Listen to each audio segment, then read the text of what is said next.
Awesome. So, welcome everybody back to Friday Night Live. So, for those that are tuning in live or just tuning into the replay later on, as you guys know, as we go about these topics every single week, I want to provide you as much value as possible. And I've been getting a lot of questions, comments, concerns relating to metabolism. Does it speed up? Does it slow down? And then what difficulties we face, especially, well, both men and females, but specifically females with their mindset and struggling to go through the reverse diet process. So if you've never heard about reverse dieting, this is going to be this has been a hot topic in the wellness community for, I don't know, I would say the last 5 to 10 years.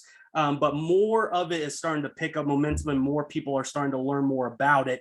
And I'm not going to sugarcoat anything. Reverse dieting is difficult, more mentally than physically, just because in our society, you might be used to hearing eat less, move more, and we've been manipulated through life to believe all those mental concepts from media, loved ones, neighbors, magazines, cosmopolitan magazines, whatever.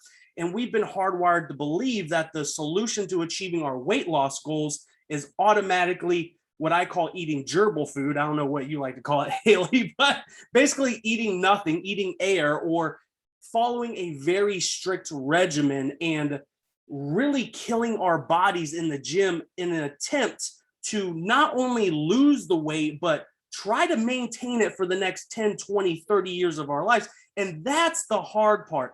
And if you guys have been tuning in for a little while, you guys constantly hear me like a broken record saying, the diet or losing weight. Now, this is, everybody, and we'll gather Haylee's opinion on this in a little bit.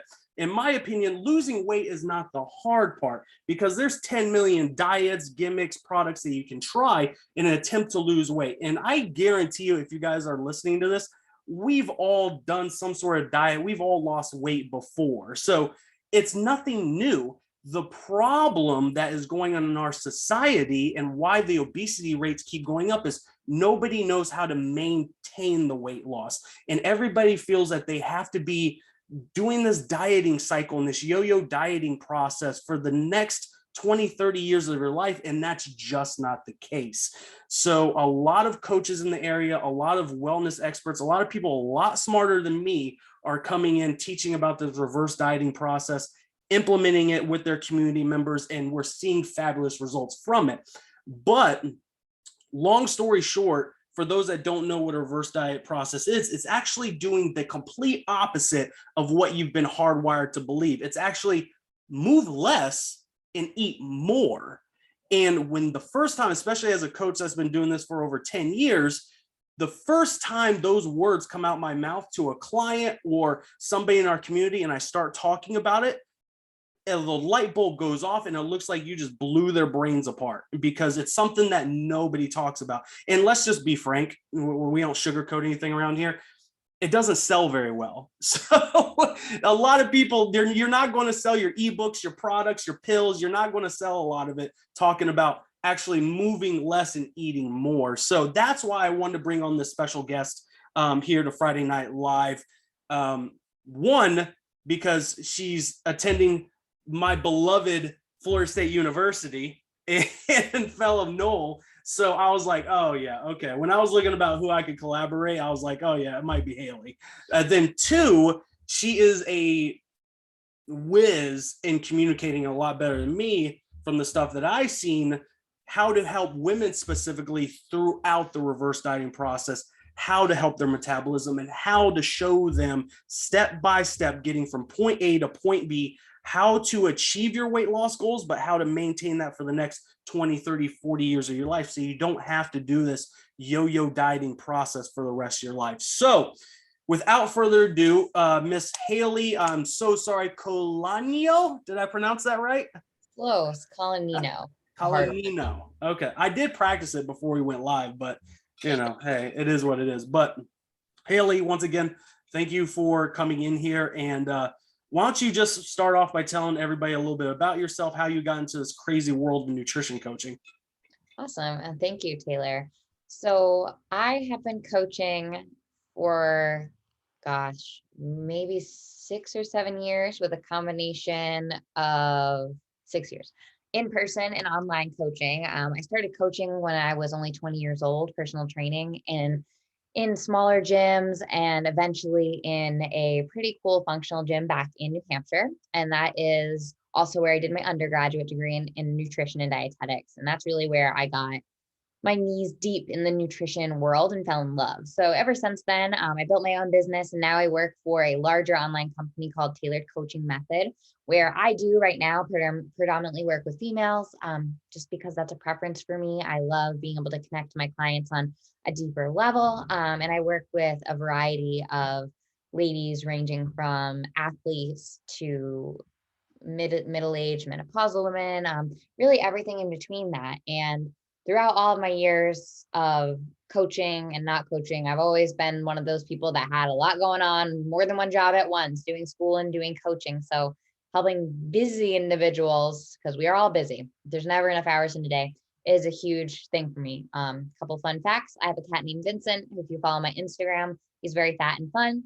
And I grew up figure skating. Those are two fun facts that I feel like not a lot of people have. So I figured I'd share those. Nice. Well, you used to do it competitively, right? Yeah, I competed on a synchronized skating team for Oh, okay. most of my life. Okay, awesome. So, like, help me understand, because you've been doing this, you said 6 years, right? Mm-hmm. What created that spark for you to find the drive to help people with their wellness?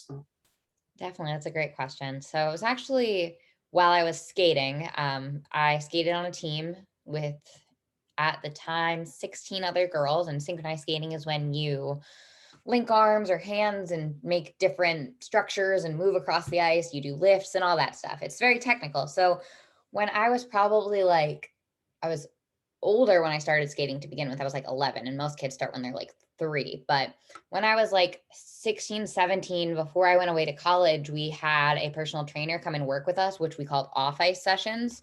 And it was a lot of agility, a lot of strength work, a lot of doing our jumps off the ice, a lot of flexibility. And he really taught us how to move. And that is what made me want to be a personal trainer. I was like, Mom and Dad, I'm not going to college. I'm getting a personal training certification, and that's it. So when I turned 18, I got my personal training certification, and I trained in a couple gyms nearby before I went to college. And then when I got home on college breaks, and then when I had to, my parents were like, you're going to go to college. I was like, okay, well, I'm going to study training. So I went in to major in athletic training, which is not training. That's like taping people's feet injuries, which is amazing, but not what I wanted to do. So I was like, oh, nutrition sounds cool. I'll just give that a try. It sounds like it'll go with personal training. And to this day, I love nutrition way more than I love training. Obviously, I love them both because I do them both still, but nutrition has my heart. And just seeing how the practice of just movement in somebody's day and just being able to control their food choice and essentially their health through those variables definitely started everything. And then over the last couple of years, as I'm sure you've noticed, more and more people are realizing that it's not just what you eat and how you train, right? It's the big picture. It's the stress, it's the sleep, it's the lifestyle choices, the people you surround yourself with. So really being able to hone in on that as an outsider in somebody's life, I think is a really awesome job to have. So yeah, that's kind of full circle. Good deal. So, what was it? One question I always like to ask everybody, and like I share this story with a lot of you guys, is I didn't start out with that passion for personal training or nutrition. I actually was the opposite, where I was an artist and I was like an art nerd, and I went to school for design. And like a lot of people, if you're old enough to remember going through the recession of 2008, a lot of us ended up losing our jobs when the market crashed. So, and I was one of them. So, and that's when everybody started realizing, what Canva was and what Wix and WordPress was. So my field, the graphic and web design field, was starting to become obsolete in 2008, 2009. And luckily, I always look at it as a gift because at the time I was freaking out. I was like, oh, what am I going to do? Like my career that I just went to college for is now becoming obsolete. What do I do? And just luckily, through the grace of God, my friend invited me to the YMCA to go train with him. And he was a personal trainer. And I ended up, long story short, in 5 months, I ended up losing almost 70 pounds. And so my best friend, my mom, and my best friend's best friend all noticed, and they're like, what did you do? And during this time while I'm collecting unemployment checks, I'm like, maybe there's something here. Maybe I can pay my bills with teaching people how to lose weight like I lost weight.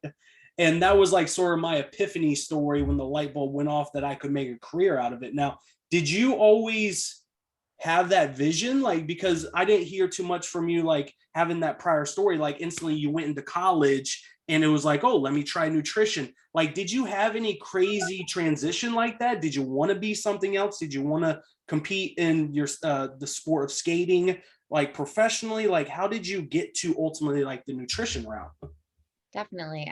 So I knew skating isn't really a sport that you compete in competitively, unless you're like Michelle Kwan and you're going to go to the Olympics. So I did skate in college, and that's what made me choose the University of New Hampshire. I only went there to skate, and I just chose a major. But the deeper I got into the major, the more I fell in love with it. And then I actually, at the gym I was working out at the time, I didn't work out at the school gym just because it was always packed and I liked to go really early. So I got a membership at like a small locally owned place in town. And I met my friend Lindsay. I was actually on her podcast a couple weeks ago, who was my first coach. And before all of that coaching happened, I would see her in the gym posing for bodybuilding. And I followed her on social media and all this stuff from the time we met at that gym. And I was like, I could do that one day. I want to compete in bodybuilding, whatever that may be, or whenever that may be. So then at this point, I didn't have any idea that I would be coaching people online. I was just training people in person as something that I love to do. But as online businesses grew, I watched her transform from being similar to your story, kind of. She was majored in engineering, and after graduation, she didn't use it at all. She kind of followed the path of using what she learned from competing and losing weight and rehabbing her mindset to start coaching online. So I was like, well, I can hire her and she can coach me. I was still fully like full-time, like grunge hours at the gym, 4 a.m. till 7 at night. You know how that goes. And I was like, well, she does this online. And I was given tips at the gym for nutrition because once I got into the program, I was like, this is where I'm meant to be. Like, this is amazing. I can totally apply this. But a lot of undergraduate and even graduate nutrition programs are very clinical based. And I knew I never wanted to do that. I didn't want to go talk to sick people in the hospital who didn't want to talk to me. Now that I've done that, it has a place in my heart. I love clinical nutrition for sure. But seeing Lindsay be able to go from coaching online and having it be her whole career, to me, loving my life, personal training, but also there's a lot of faults to that. I mean, no social life, especially when I was competing. I would go wake up at 3:30 in the morning and go to bed at 7 to be able to do it all over again. So it was like not a sustainable lifestyle. And I knew that. So I was like, I could do this. And then one day during my undergrad, I ran some clubs, gave some free presentations just because I loved public speaking. And things worked out to where people who were seeing me present wanted more help than that. So that's where I started getting my first online clients. And then I ended up hiring a business coach, and I was like, well, if Lindsay did it, I could do it. So I grew my own online business while I was personal training in person, slowly faded out at the gym in a great way. And then I had my own online business. And then I was kind of like, oh, I have no reason to be in New Hampshire anymore. I'm going to apply to grad school. I'm never going to get in. I had mediocre grades at best because I partied too much and ran too many clubs. You know how that goes as well. And then I was like, well, I got in. And here we are, uprooting your whole life to go to grad school. And then shortly after grad school started, I got hired by Tailored Coaching Method. So I am one of those very odd, lucky anomalies that things just kind of worked out the way that they were supposed to. And I think that's why I have a weird belief that if you want something bad enough, you're going to make it happen, as long as you take the opportunities that are in front of you. I think that answered your question. Yeah, like that just like dumbfounds me because and that's where everybody is so different, just because I think of just picking apart your story.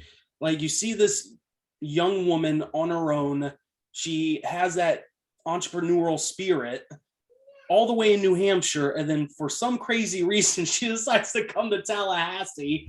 And it's just like, even when I was younger and I love the state of Florida. And I've told my wife this, I've told my family, like, I don't realistically know if we'll ever leave. Like, I genuinely love the state minus the humidity. If you got rid of the humidity, it would be a perfect state. But, and even though I was like, okay, I come from a small town, would I do well in a big city? Like, would I do well if I went up north or went out west? Like, the what if question always like was there. And I think everybody goes through it, but at some point when you start to settle down in your life, you get married, you have kids, you just start to realize that there's more important things. So like, first, I just want to like honor you and say that's freaking awesome. Like, not a lot of people do that, and they don't do it very well either. So, but I think you have a good head on your shoulders, and you're doing pretty freaking well. So I'm proud of you.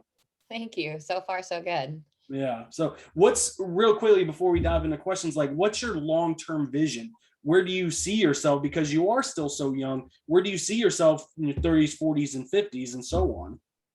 Yeah, that's a great question. And just in case people are wondering, I'm 26. So young, and I don't always feel young, but so recently, personal life a little bit, I've been lucky to get into a very awesome relationship. It's been going for like 8 months now. We're long distance right now because he's in Mobile, Alabama, but I'll be moving there when I eventually finish my dietetic internship, whenever that may be, because who knows with COVID.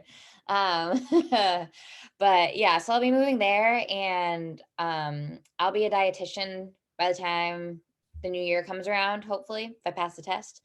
And with that, I'll continue to grow my role as a nutrition coach for Tailored Coaching Method. And I'm already starting to take a great combo of more medical clients as well as sport and weight loss related clients. So a lot of growth will come from that. A lot of coaching. I do some mentoring, which is pretty new within this last year. But in all honesty, like big picture, I would like to step a little bit away from coaching and more from coaching coaches.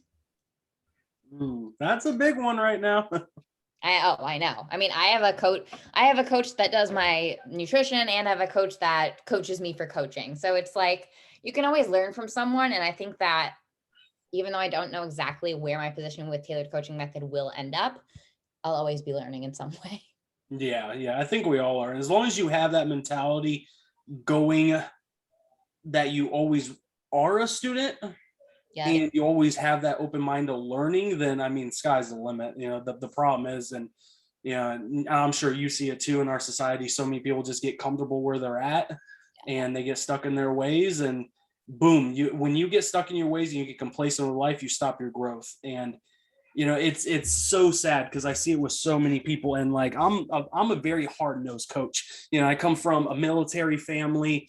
I'm a former pro wrestler. Like, I am just I don't sugarcoat anything. I think it's like one of the biggest mistakes trying to just be soft with everybody, because we're seeing what's happening with society now when people are baby too much.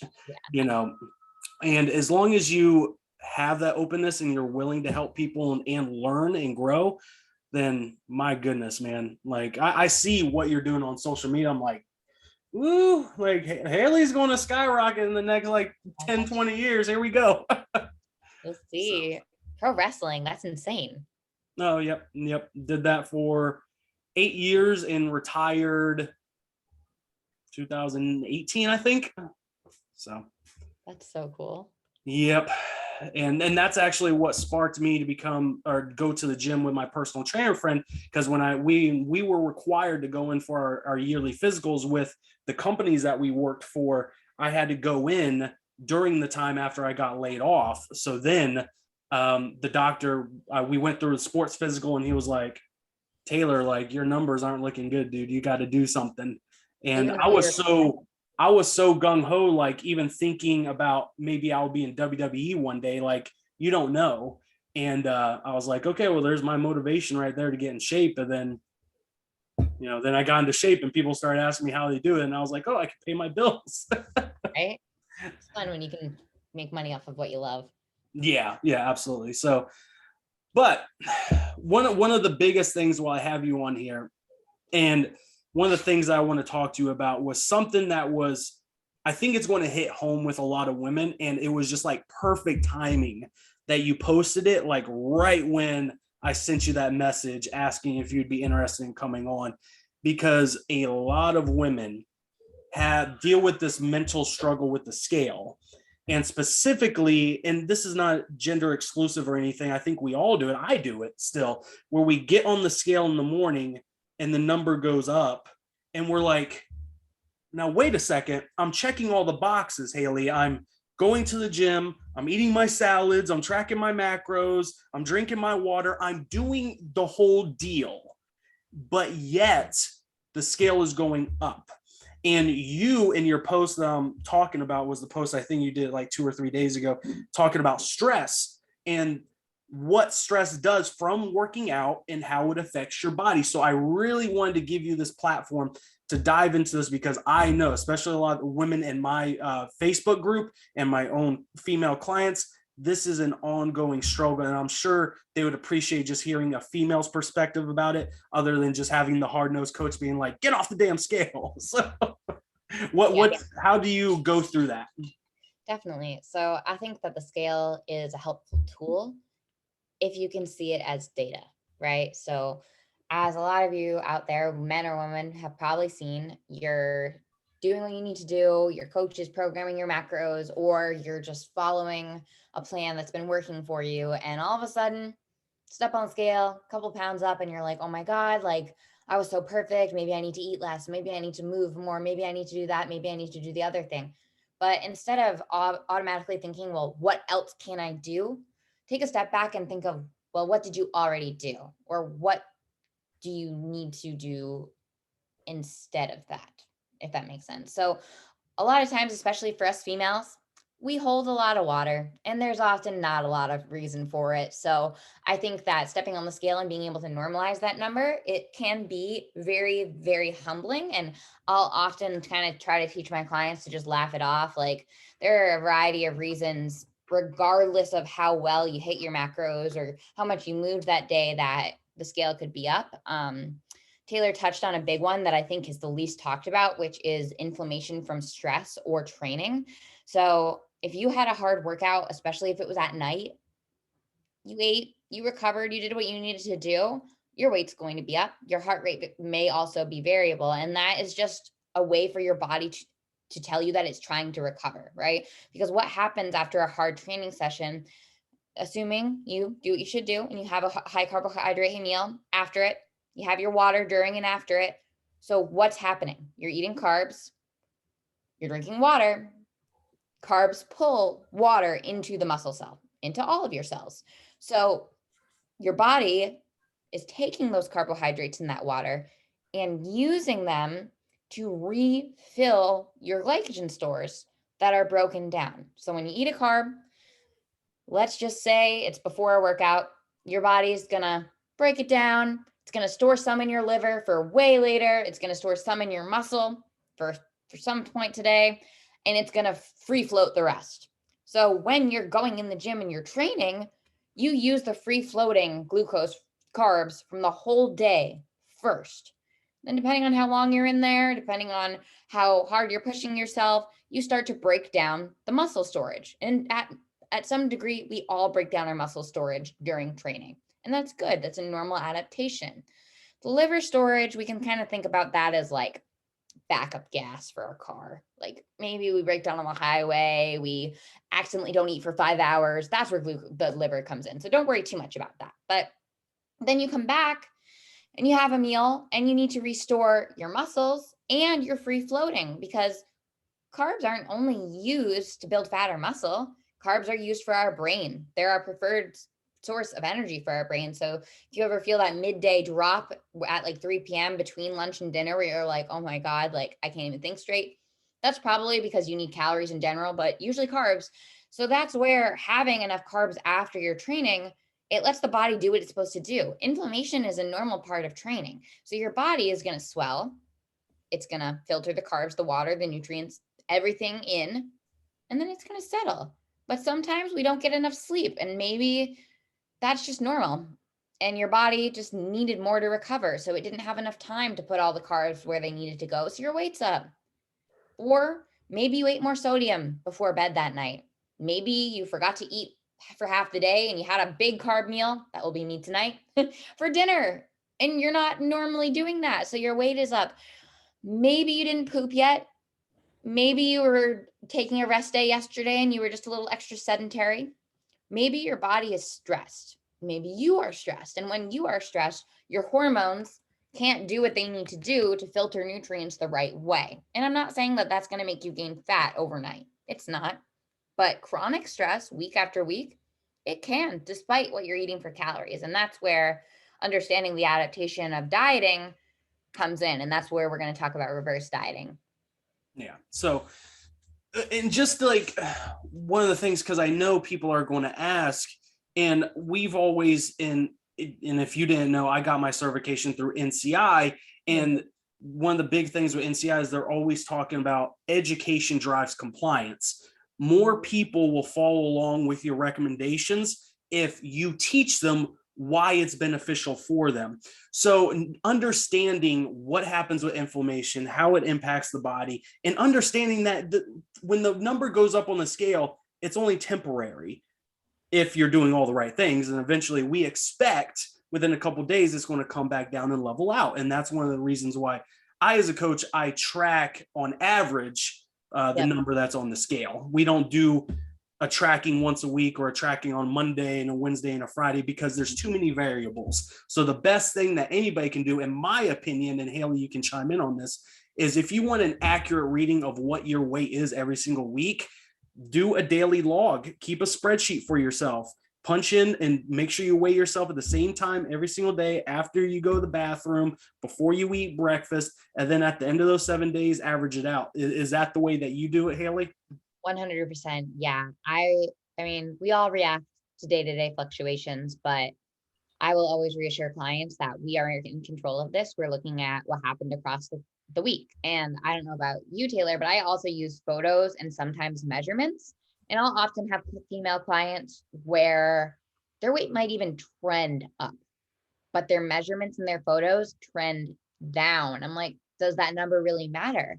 And it's hard to say that it doesn't, right? Because we're all so defined by that number, but it's like, you're looking better, your measurements are going down, your clothes are fitting better. Does that number really matter? So instead of in the short term reacting to that number, taking a step back first and seeing, okay, well, why might this be? Can we just laugh it off? Step on, step off, it's data. And then talk with your coach at the end of the week. Because if you're working with a coach, you guys are in control of what you're doing, right?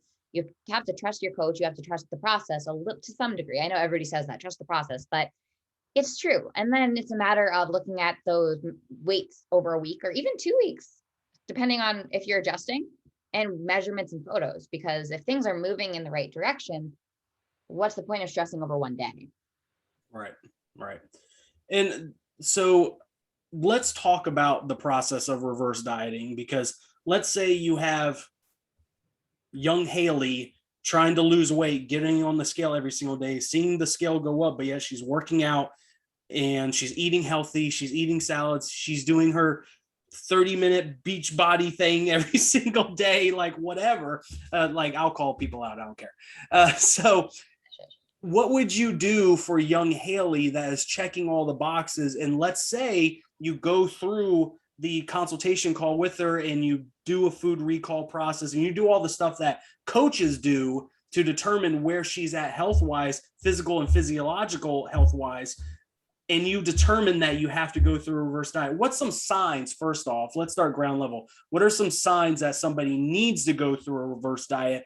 And then we'll talk about, how you actually go through the reverse diet. Definitely. And this is exactly where I was back in college, constantly training all the time, over caffeinating, wondering why I had no energy, severely under eating. And it's common. We live in a deficit, right? But first thing I kind of want to backtrack and talk about is when a deficit doesn't become a deficit anymore. And that's where, like Taylor mentioned in the beginning, dieting isn't hard, but maintaining that weight loss is. And that's because most people don't reverse diet. And when you diet, say I'm dieting on 1400 calories. And then I'm like, okay, well, I'm happy now. I just want to maintain this. So I'm going to eat 1400 calories forever. But then what happens is life happens, right? And then maybe one week I eat 1400 calories all week. And then on the weekends, I go out for ice cream with my spouse and I eat 2000 calories. But my metabolism is only working fast enough for 1400. So what happens? I store fat. So when we think about what happens when we create a deficit, when we do lose weight, we have a lot of adaptations that are just natural, right? We, as coaches, try to avoid them to some degree by doing refeeds and taking diet breaks and whatever that may be. But your metabolism does slow down when you diet, right? Mainly from lifestyle changes, like you naturally start moving a little bit less, your hormones, like your thyroid hormone, which controls the rate of your metabolism, slows down a little bit. Your cortisol, your stress hormone, is usually naturally a little higher. You're maybe running a little bit more anxious. Your leptin, which is in your fat cells, that is in charge of hunger and satiety, is a little bit thrown off. So your body's not really trustworthy with those signals right now. You may feel irritable, you may feel low energy, but you're like, well, I'm still eating 1400. I shouldn't be gaining weight. I should be losing weight right here. But your body is so down regulated at that 1400. Because if we think about what, for example, I could maintain my weight on, if you use an energy equation, like any calculator, I use Mifflin St. Joe. I'm not sure what you guys use, but if I used a calculator and figured out how much I should be able to maintain my weight on based on my total daily energy expenditure, it's about 2000 calories based on my age, height, weight, and activity level. And now that's where those calculators aren't always accurate, because they don't know your dieting history. They don't know the state of your metabolism right now, but let's just say that it's pretty accurate. My metabolism should be at 2000 calories, but I've been eating 1400 for so long that my body is adapted to that point. So anytime I go over that, I gain weight, and I can't lose it because I'd have to drop to 1000 calories to be in a deficit at that point.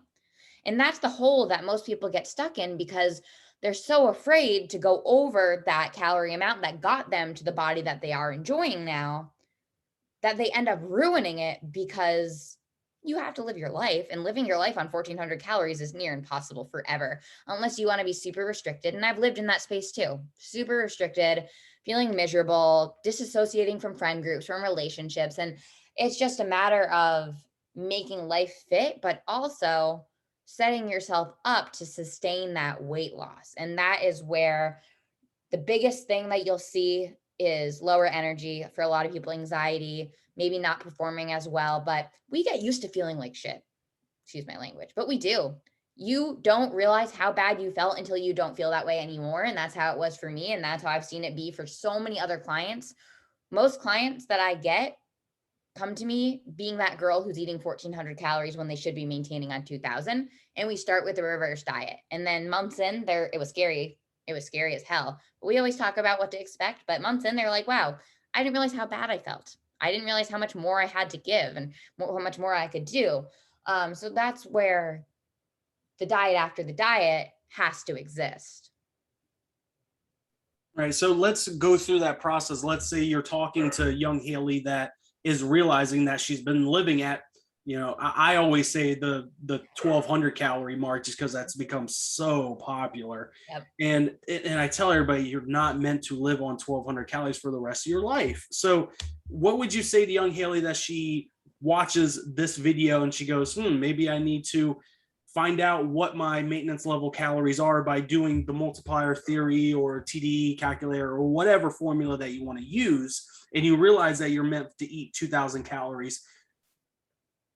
It might be, common sense, but a lot of people don't know this, that if you're used to eating at 1400 calories, it's very unrealistic just to say, okay, I'm starting this brand new thing and I'm just going to start eating at 2000 calories. And it's like, good luck with that. Let me know how it works out. So, what is your approach when, handling that, especially with a young woman? Because I personally coach, I think we all do, we majority coach a lot of women. And this is just a struggle with trying to teach our bodies to eat more and to mentally understand that it's okay to eat more, like we're meant to. So walk us through your process for that. Definitely. So I'm really big on explaining and setting expectations. So when I go through a reverse diet with someone, the biggest thing that I'll tell you on the front end is this is not for weight loss. Our goal right now is not to lose weight. Will you lose weight? You might. You really might. Will you maintain your weight? You also might. That's the goal. Will you gain a little bit? You also might. But that's where just taking the time and giving yourself the grace to see the benefits of reverse dieting. So a couple of the benefits that I mean, reverse dieting is personally my favorite phase to take people through, because I think it is where you learn the most about yourself.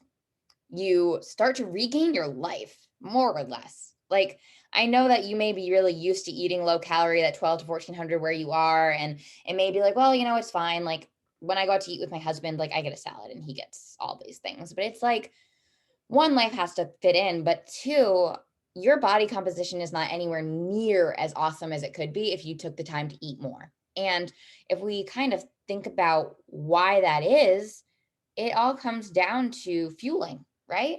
You want to exercise, you want to be a mom, you want to run around with your kids, you want to have muscle mass. Muscle mass is how we create longevity. And a lot of times we diet down and we don't even like the way that we look. And usually, why is that? We don't have enough muscle.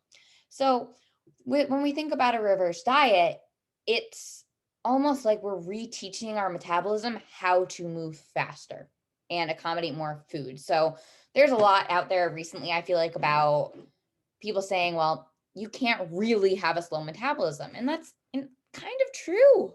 You can fix it. You can really fix it. And there's no gimmick. There's no supplement. There's no magic tea. It's just time. So that's where with reverse dieting, typically give it 2 to 3 months, depending on how slow you have to go. And with my ladies, I'll usually be like, look, we're going to increase calories mainly from carbohydrates.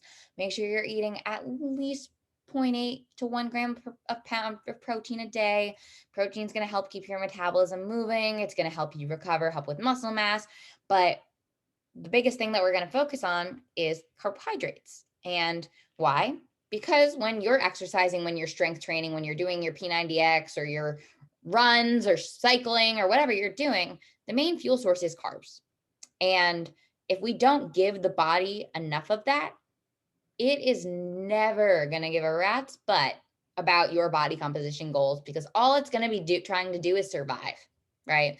So if we think about survival all the way back, evolution, survival comes down to storage of body fat. And that is why oftentimes when we diet down to 12, 1400 calories and we overeat, our body is like, oh my God, she fed me so much. I'm going to store so much of that as fat. But when we slowly get our bodies to trust us again, and maybe this first week of a reverse diet, we increase 150 calories for the whole week, just 150 calories more each day. We'll get protein and fat in a good spot, and then we'll increase mainly carbohydrates. We'll talk about eating more of them around your training and focusing on complex sources over simple sources and sugars. And your body's going to be like, oh, this is really cool. I can use this for that and that for this. I have the energy that I need. And that's where, when I mentioned what weight will do, it so depends person to person. Honestly, you've probably seen this too, Taylor. You have those unicorn cases, and I'm not a unicorn case. Never have I lost weight during a reverse diet, but you have those unicorn cases that they just drop. Week after week, their body's like, thank you, more food. Thank you, more food. But more often, you just maintain, and you're like, wait, I thought I was maintaining my weight on 1400, but now I'm eating 1600 and I haven't gained any weight. That's damn cool. That is really cool. So then we calculated your estimated maintenance with that calculator, which I always do. I think it's important to show my clients that, like, hey, look, just so you know, if you were to sit on your butt all day, you'd burn 1400 calories. But if we added your activity, you're going to burn 2100. So that's where week 1, okay, you're a little nervous. You may have some bloating. You may have a little bit of weight gain the first week or two, But that's where after a couple of weeks, once your body starts to trust you, once your thyroid hormones start to upregulate your cortisol, because carbs help with stress. They help blunt cortisol. All of that starts to settle down and work normally again. We often have times have a whoosh effect that your body's like, oh, I'm getting fed consistently. I'm dropping a lot of stress here. My processes are working the way they should. Maybe if you lost your period, you get your period back. All the signs are pointing towards health, and your body composition is probably improving. So again, a week or two goes by, you maintained your weight or even dropped a little bit, you increase again another 150, 200 calories. And then what happens? The same thing. You're going to fluctuate a little bit. It's going to be all right. Don't stress it. It's going to go up and down. Carbs pull water. But then in a week or two, especially if we look at photos, odds are you're getting a little bit tighter because you have more energy to train. You're training more effectively. You're getting a pump in the gym. You have the energy to take more steps. You have the energy to take your kids out for a walk in the middle of the day when you didn't used to. So while you may be feeling like, oh, my coach is cutting my cardio and adding food, you're naturally going to move more. You're naturally going to fidget more. You're going to talk faster. I know that when I'm dieting for a bodybuilding show, I don't think I blink. I think I'm just like in a daze. But then you get more food and you're just like, all right, I'm moving more. You're able to adhere to your macros more. So instead of having that 1,400 across the week and then that 2,000 day because you had to go eat an ice cream sundae, you're just going to feel more satiated. You're going to have less cravings. And a lot of that comes down to food quality and getting the right nutrients. But that's where once you get close to that maintenance amount, maybe you gained a pound. Could have been muscle. You actually gave your body the chance to grow muscle. Maybe you feel better than you ever had. And you're like, well, the scale is a pound up. My clothes are fitting better. My butt looks bigger. I'm eating way more. I don't have to restrict. I can eat my dinner with my family like everybody else. And I'm maintaining my weight, my body comp, give or take. And that's where it sounds really scary. And it sounds like, well, I'm going to be the one person that doesn't work for. And I know that we all feel like that. We're all going to be that one person, but then just take it a little bit slower. But the biggest thing you can do if you're reversing yourself is not react to small fluctuations in the scale, because I've been there where I increased my calories for a week and I'm like, oh my God, the scale's up 2 pounds. I'm definitely gaining so much fat. I need to go back down to 1,200. All that's doing is digging you into a metabolic hole. So definitely just take the time and allow yourself to normalize those fluctuations. And during that time, it's really important to focus on other things like training or spending time with family, being able to go out on a date, like little things like that. But I think the biggest thing with reverse dieting being scary and not knowing what to expect is knowing that you're in control of it. Like you're doing this to improve your health, to improve your metabolism. So that way, hey, you want to build muscle for a couple months and then a couple months to a year and then diet again. Sure. You could get leaner next time, but it's all full circle. I absolutely love that. And I'm so happy that you actually brought up the big C word, the cortisol word, because I almost overlooked it. And like, I always try to talk to my clients on a very like first grade level. Yeah. And a lot of people don't understand. Look at society and where we're at. Look at our lifestyle stressors. Look at everybody, specifically like my demographic. I talk to a lot of parents and we have kids. We are getting stressed out from every direction. Work, finances, COVID, spouse arguments, kid temperature tantrums, hearing dogs barking in the background like mine was just doing a second ago. Like, we are exposed to 10 million stressors. And the longer that we deal with this chronic stress, just inflammation is present. Inflammation. And that cortisol just keeps dripping. And it drips and it drips and it drips. And a lot of people don't realize that under eating and under fueling yourself, that's another stressor. So now, like going back to the first grade level, you're dealing with marriage problems, kid problems, stuff in your house is breaking down. You might get laid off because of COVID. Everybody's dealing with financial issues right now. And now on top of that, you are going to go eat gerbil food because you're trying to lose weight. And this is a phrase that I say to everybody and it sort of lights up a light bulb is your body, and you said it too, your body has to feel safe to lose weight. Mm-hmm. If it's under chronic stress, it's going to stay right where it is and it's going to hoard everything because we are meant to survive. We're Homo sapiens. We were meant for survival.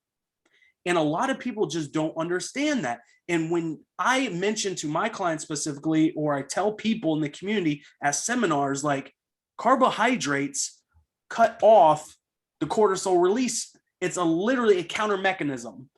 And you'll notice if you increase your carbs, like you said, thyroid is improved, your sleep is going to improve. More than likely, you're going to be less moody. Your sex drive and libido is going to be phenomenal. So don't you think that's going to improve the quality of your marriage? Quality of your life. Exactly. And when you bring that to people, a lot of people that I've noticed anyways is like, yes, they so badly want that scale to go down. But when you start talking about all the other positives, sleeping, energy, libido, less overall lifestyle stress, more energy to play with the kids, you're going to be stronger and faster in the gym. Measurements will probably readjust. Pictures will look better. Clothes are going to get looser. A lot of people will be like, okay, yeah, I can be compliant with that. Yeah. But it's just nobody talks about it because guess what? It doesn't sell. It's not sexy. It's not a flashy marketing term. So I'm so happy that you brought that up. So now let's continue helping people. They've reverse dieted, increasing 100, 150, 200 calories every couple of weeks, allow their body to slowly adjust. They've hit maintenance. Now what? So if we think about how long we took trying to diet, oftentimes it takes almost that long to recover your body from that, right? So for most people, you might be in a point where you haven't net gain or loss, you haven't lost any weight and you're feeling really stuck, and you come into the reverse diet and it goes pretty well, but you're just like still itching to lose weight. And that's where it gets tricky, because you need to give your body time at maintenance to restore all of its health markers. And I know that we talked about the thyroid getting improved and cortisol getting improved and all these things, but it's not that quick of a fix. So with most people, and again, I have found from my coaching experience that it heavily depends on their history. So if you have been trying to diet for the last 7 years, it may take you a lot longer to be able to have a diet work for you again than if you've only been trying to diet for a year. So typically, rule of thumb, I like to get to your maintenance intake and focus on life. I tell my clients at least 2 months, at least. And honestly, Even I like that's being generous. it is being generous. I like to kind of think about the whole year, right? So oftentimes a lot of people want to diet for summer. So if you reverse diet and you maintain your weight all year through the holidays, do not try to diet on the holidays. I don't recommend it. But if you take that time to just maintain your weight and think about all the other things that you'll be able to do, like maybe you're tracking your calories. And this is where, I don't know about you, Taylor, but I let my clients like be a little bit more flexible. Let's focus on protein and calories on the weekends when you go out. Do an intuitive day here and there. Go out and have a dinner out and don't track it. Like enjoy that aspect of life where you're not dieting and you're not tracking things to the gram as strictly. But honestly, it is a pretty long time because we have to completely restore our hormonal balance. We have to completely restore our energy availability, and our bodies respond when they feel safe, like you said. So if we take months and months in maintenance, yes, realistically, you should be able to diet again in the near future. But in most cases, if you do try, it's going to be harder than you did before. The more times that you diet, the harder it is. So that's where I really urge people to take maybe a year. Take a year. We're not saying that you're trying to gain weight in that year. Focus on your nutrient quality, focus on strength training, focus on improving your body composition and your stressors, and then try to diet again for that next summer season or whatever is important to you. But the longer that you can wait, the better off that you're going to be. I've seen it be okay after 6 months. I've seen it be okay after 4 months. But for a lot of people, especially if you've been trying to diet on and off for a lot of your adult life, it can take a little longer than that. Yeah, and that's always I don't know about you. I trying to think back now. I think the conversation between a coach and a client, as a coach, the toughest conversation is the one talking about not even the introduction of the reverse diet, but it's once they've done all the work to get at maintenance. Now you have to have a conversation about staying there, because people automatically, and if it's a lack of communication by the coach or the program that they're following or the guru on YouTube they decide to watch to learn about reverse dieting from, they have this mindset where, okay, I'll do the reverse diet, but I'm going to spend 2 weeks at maintenance and then it's go back down to another diet. And it's like, no, no, no, no, no. Your body, once again, it goes back to trust. We have to teach our bodies to trust us again.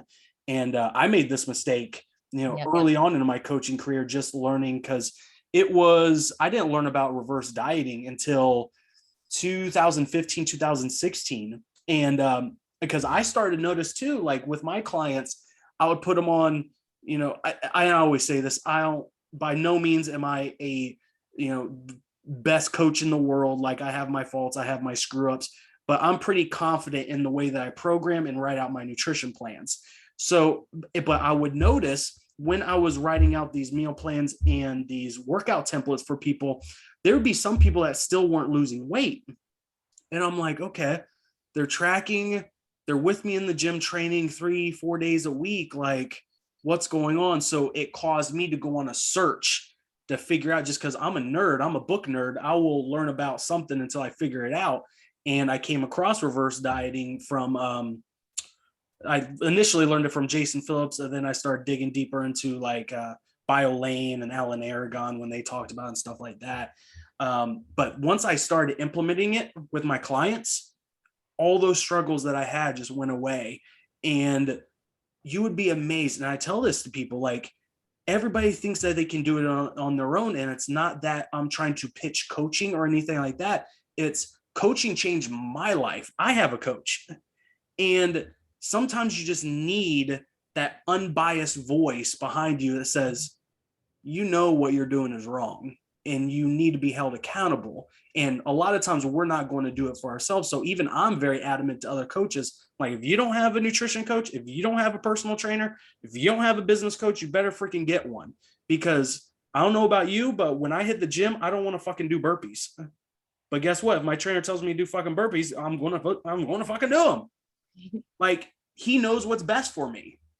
I will be biased and I will take shortcuts all day long, but you're not going to take shortcuts if you have that accountability. And, it breaks my heart seeing so many people just try to be so desperate, and they put so much idealistic viewpoints on the number on the scale that they don't realize everything that they're potentially giving up, where they could physically be more fit. They can improve the relationship within their marriage by having a higher sex drive, being more intimate with their spouse. They can improve their overall energy, because chronic fatigue is the number one complained about symptom inside of doctor's offices. It's been like that for 10 years. When I initially was getting certified, that was the number one complaint. And I just looked it up the other day. It's still the number one complaint. Like, nothing's changed in 10 years. And people think another diet is going to solve their problem. And, my heart just goes out to those people, because everybody just wants to lose weight. And we see the obesity rates going up. We see more training facilities going up. Supplement industry is booming.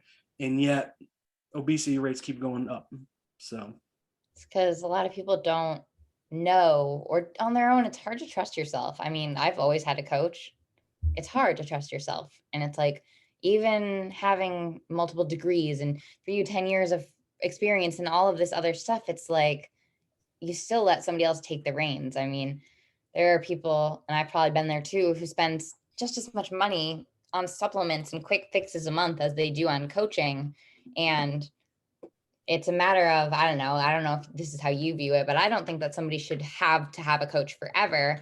I like to tell my clients, like, give me this much time, like, let's work together and go through these different phases together, diet, reverse, maintain. I want you to be able to understand how to do this on your own someday. And it's always the saddest thing in the world when they do learn to do it on their own and I have to let them graduate. But that's the goal, right? Like, you're learning skills to take with you. And I think that once you go through some of these processes with another coach, not only can you share with your friends and be like, hey, because I bet a lot of people's friends out there are also going through similar things, whether they're in your Facebook group or not, if they feel comfortable sharing. And it's like, you don't have to be stuck in this rabbit hole of feeling like hell and barely eating anything forever. Right. And I just went through one of those where I call them the Taz Fitness Hall of Famers, where, we walk you through the journey of every cycle, reverse, maintenance, diet, everything. And I always tell people during my initial consultations, I'm like, my job is to work myself out of a job, because I used to be that guy like you. We would slave in the gym training people 12, 14 hours a day. And I would see the same trainers that had the same clients for 3, 4, 5 years, like loyal clients. And that's awesome that they developed that rapport with them. I'm not bagging on them. But at the same time, it's like I would ask myself, why do they need you for 3, 4 years? Like at some point, after 1 or at least 2 years, the client should know what the hell to do. So that's always my biggest thing. Like I tell people, I'm like, if I need you for a year to get you from point A to point B, you have to commit to a year. There's no 3 months. There's no 6 months. No. Like, I'm the doctor. This is your prescription. Like, do you want it or not? So Definitely. But all right. Is there any other tips that you would leave with people, like if they're really struggling? Because I know that this is going to be a big one, and people that absorb this information, they're going to fall into one or two pits. They're going to implement it and try it, or they're going to be like, no, 2,000 calories scares me. I'm just going to go back to my 1,200. Like, is there any other tips that you would provide? I think the biggest thing is realizing that even if you use one of those calculators, it's not always linear. You don't always have to go fast. I think that it's important to go by how you feel, which can be hard to judge on your own because we're all emotionally invested in ourselves. But oftentimes when you're at that 1,200 calorie point, you're like, well, I'm not hungry. I don't need to eat more. And that's because your body's so downregulated, it doesn't know how to feel hunger anymore. It's decided not to because it doesn't think you're going to get food anyway. So one of the biggest things that usually happens for someone within the first 2 weeks of a reverse diet is their hunger starts to pick up and they're like, wow, I hate this. I wasn't hungry before. And that's normal. Hunger is a good sign. Hunger is a sign that your body is working. So I think that a great way to kind of tell when you're in an okay spot to kind of ease back on increasing is when weight is still pretty stable and hunger starts to settle, because hunger will go up, but it will settle at a certain point. And if you don't feel comfortable pushing that quickly, don't. But the longer that you stay in that deficit that you created, the more metabolic turmoil you're potentially creating. So I think that it's important to decide to do it if you're going to do it, and don't go back. Don't slash calories. Once you added, you can slow down, but don't slash them, because I think we all get hesitant to do that sometimes. But that's the worst thing that you can do. So I think it's important just to ride it out. Give yourself like a 10-day goal. Like, I'm going to adhere to this for 10 days. I'm going to just see what happens. I'm going to be objective. I'm going to track the things, and then try to almost do like mini check-ins with yourself. Like, oh, I'm feeling pretty good. And I don't mean body checks. Don't body check yourself. Put a big t-shirt on and go to the gym and go sweat. Do what you need to do. But try to just dissociate from that goal for a little bit and just go on autopilot. Set up those systems in your life so that you can. Because I think we all get a little food focused when we diet. And that's another thing that a reverse diet can help you reduce. Like, when you get to a point where you have enough calories to eat normal meal sizes, you're not necessarily having as many cravings. You get past that hump of hunger, you should be able to just feel pretty intuitive and track meals that you like within that. And enjoying your meals is the biggest thing. I always tell my clients, like, you should always enjoy what you eat. And I'm never going to tell you not to eat something unless you have like a digestive issue with that food. But the other thing is just like, give yourself grace during that time. Like, be hard on yourself to hit the goals, but give yourself grace as far as like how you feel, how your body feels and stuff like that, because it's all a big process. Right. And before I forget, because we touched on it earlier, was how much protein that everybody should be taking. If they're brand new to this thing, what are the macro ratios, just for the sake of providing as much value as possible? What would you recommend for somebody when they're increasing their carbs, fats, things like that? What are some guidelines to follow? So it depends a little bit on body weight and training age, but if you are training, exercising, resistance training more 3 times a week or more, and you don't have any pre-existing kidney, liver, any big metabolic issues, I personally like to push clients to get at least a 0.8 grams per pound of protein. But again, that can be a lot for some people. So if that is too much, I usually will tell people to start with half your body weight and slowly increase. Because again, if you're eating 50 grams of protein and I want you to eat 130, that's a big jump. So I would definitely jump like 20 grams a week there, 20 to 20, 20-ish grams a week. And then fat, it really depends, especially if you're post-menopause, you don't necessarily need as many fats, but typical dietary guidelines are 25% of calories, 25 to 30%, assuming you don't have any high cholesterol or pre-existing issues there. And then you really just fill the rest in with carbohydrates and increase from there. During a reverse diet, if protein gets to that 0.8 grams per pound and fat is sufficient, I mainly increase carbs and I'll slowly increase fat, maybe 5 grams every week or two, because at a certain point, if you're only increasing carbs, it's hard to hit everything else. And fat is really vital, dietary fat, for not only energy, it's your secondary energy source, but it helps with the absorption and transport of nutrients around the body. A lot of different vitamins are fat soluble. A lot of hormones are the fat is a precursor, cholesterol is a precursor. So you do need dietary fat as well as everything else. Awesome. Haylee, you're a rock star. This is fun. What do you have coming up? Do you have any projects? Do you have anything so people can connect with you? Give everybody a shout out of what you got going on.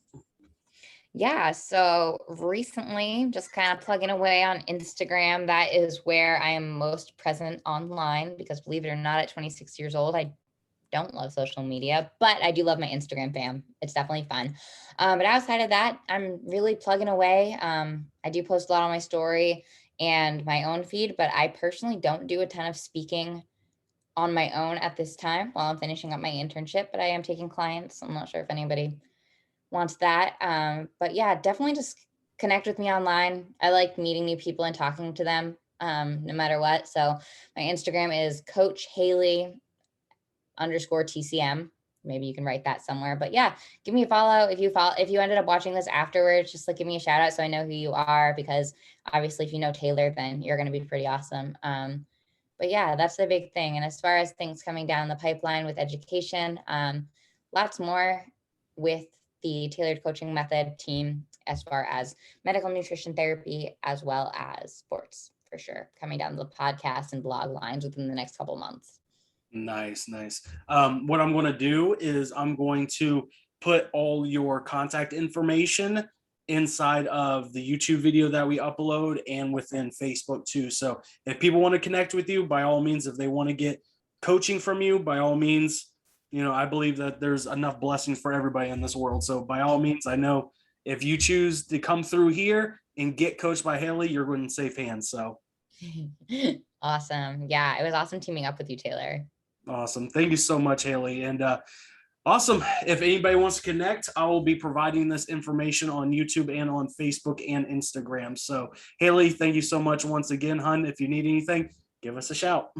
You too. Talk to you soon. Bye, Bye. guys.